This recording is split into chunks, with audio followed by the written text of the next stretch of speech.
Welcome back to another trade recap. Today, we're going to go over my month of April. It's been an absolutely fantastic month. One of the better months of the year, with, of course, the markets rallying towards all time highs. We've had plenty of opportunities on the higher timeframes. That being said, let's head right on to my calendar that we have for this month and go over my trading statistics. So, my final P&L for the month $80,000, $800, trade win percentage 51%. I had basically a 50-50 win rate this month. I took a few losing trades, but kind of minimized my losers. Of course, my winners were bigger than my losers. I've had a few nice higher time frame trades that really made up majority of my P&L. Profit factor 3.1, daily win percentage 70%, along with an average win to loss ratio of close to 3. So as I mentioned, absolutely fantastic month. As you can see, my daily net cumulative P&L started off the month with a little bit red, but then really after that, right, that's when the market's starting to rally towards the upside.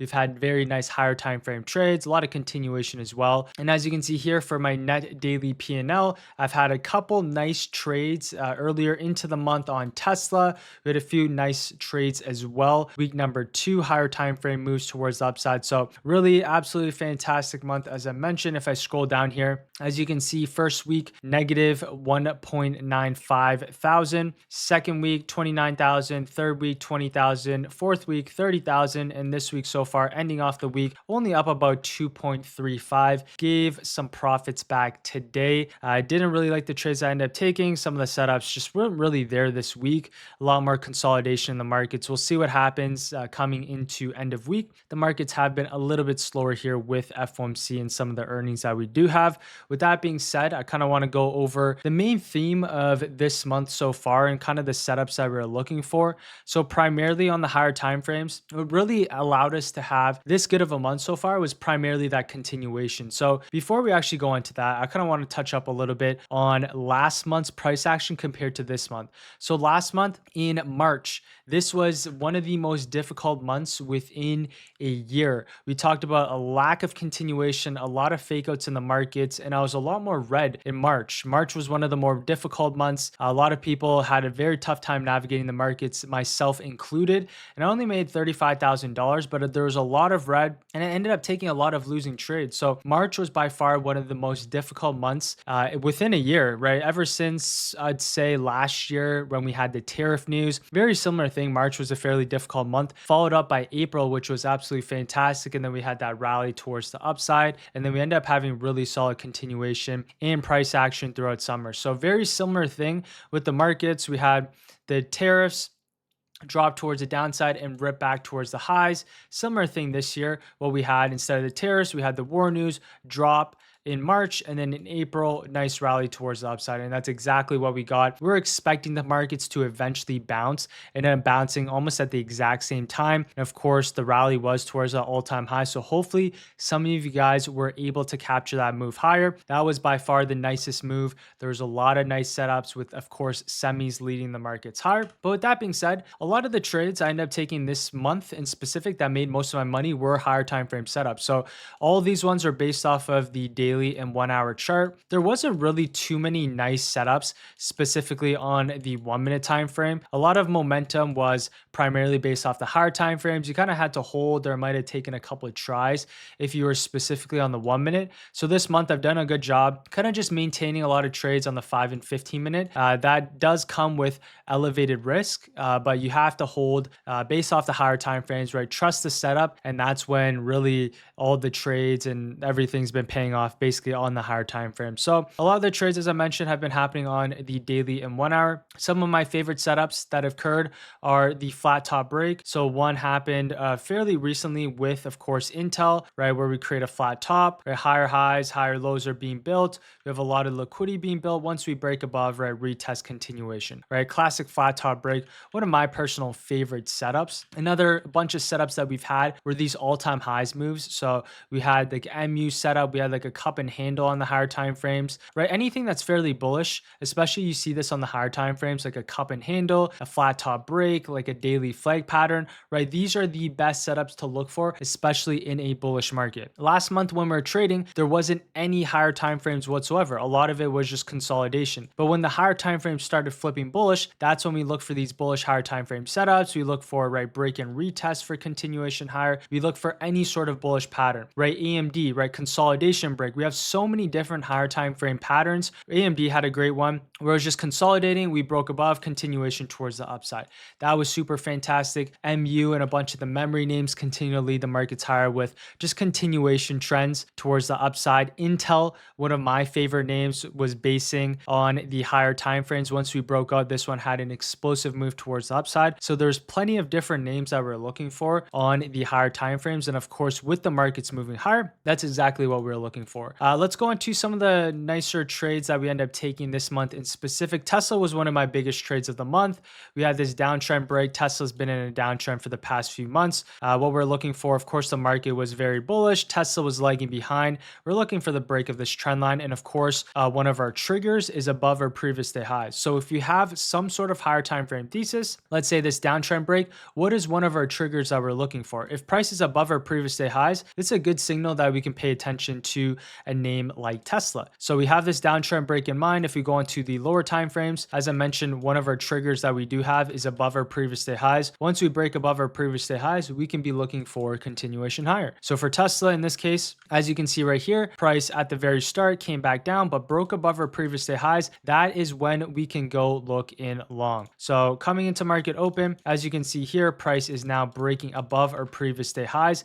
This is exactly when we can go look long in the markets. In this case, for Tesla, I opted in for the first pullback long for continuation towards the upside. So for Tesla, as soon as we broke above our previous day highs, let's actually just mark out the key levels that we have. So for Tesla, the key levels that we have marked out is that previous day highs, which we can mark out here. We can mark out our pre-market highs as well. Go back onto the lower time frames. As soon as we break above, that's when we're interested.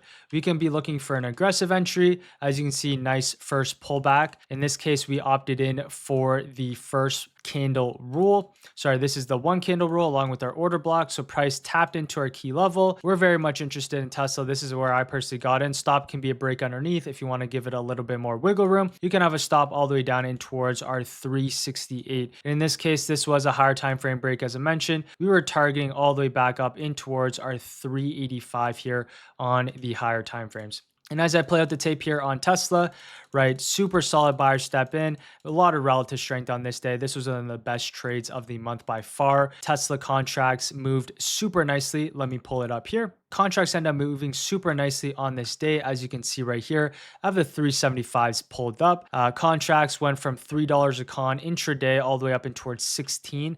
And within a few days, the contracts are, I think, close to $25, $30 a contract. So absolutely fantastic trade on this one. As I mentioned, higher time frame breakout. The trigger was, of course, above our previous day highs for continuation towards the upside. Next trade that we ended up taking here was on MU. This was a cup and handle here on the daily chart. As you can see, we end up bouncing nicely from these April lows. Now coming into this day, we had this nice V-shaped recovery back up and towards all-time highs.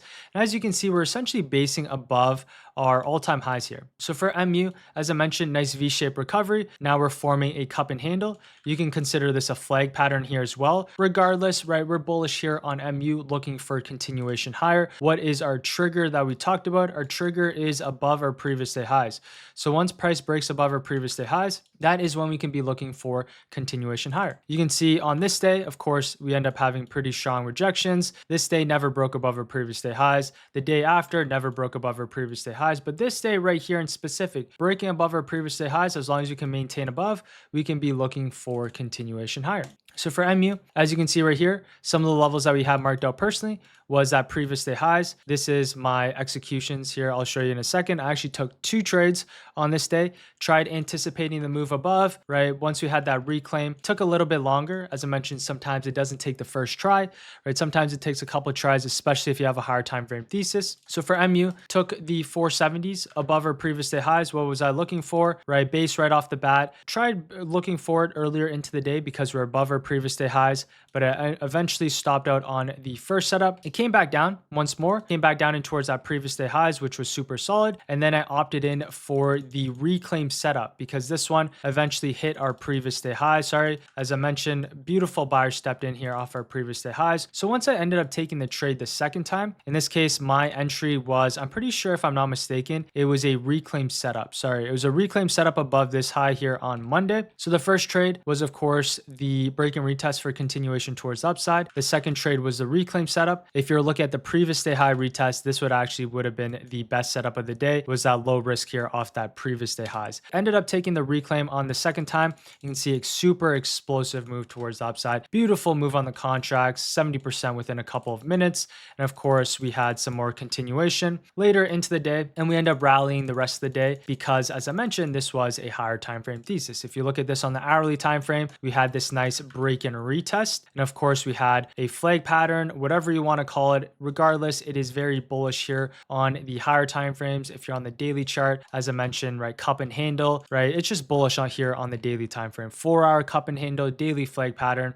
We end up gravitating towards the upside very nicely. And of course, we close at all-time highs. Whenever we close at all-time highs, a lot of these names do have more continuation. So this was a beautiful trade. The Intel one was the trade yesterday. This is the one I actually missed. Unfortunately, this was the day before, before FOMC. I wanted to be a lot more hands-off yesterday, but this was the trade. Absolutely fantastic. Hopefully some of you guys were able to capture this one.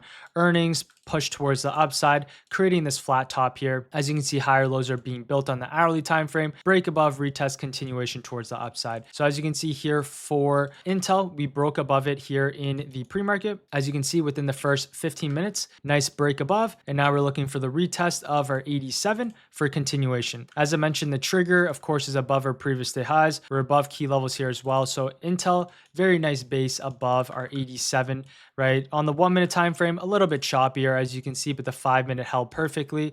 The 1 minute, as you can see, broke above, kind of consolidated here, formed a 1 minute flag. 5 minute held perfectly right above our previous day highs, along with our 87.20. And this one had continuation towards the upside. If you're trading this one on the 5 minute, absolutely beautiful trade on Intel towards the upside. So this is the trade flat top break. As you can see, MU, we had a cup and handle, Tesla downtrend break. So all these bigger moves happened, of course, with the higher time frames. Absolutely fantastic trades, as I mentioned. A lot of these moves have had continuation compared to last month, where we see there's a lack of continuation. Why? Because the overall market's at all-time highs, more certainty in the markets, there's less uncertainty, the war news is over, so now we're having continuation. So this was the reason why that I talked about, right? Make sure to focus on the higher time frames. And number two, right, why news is so important, because once that news and that external factors are not affecting the markets, that's when we're going to start having nice moves, of course, in the markets. And there's been plenty of more other opportunity besides these names, right?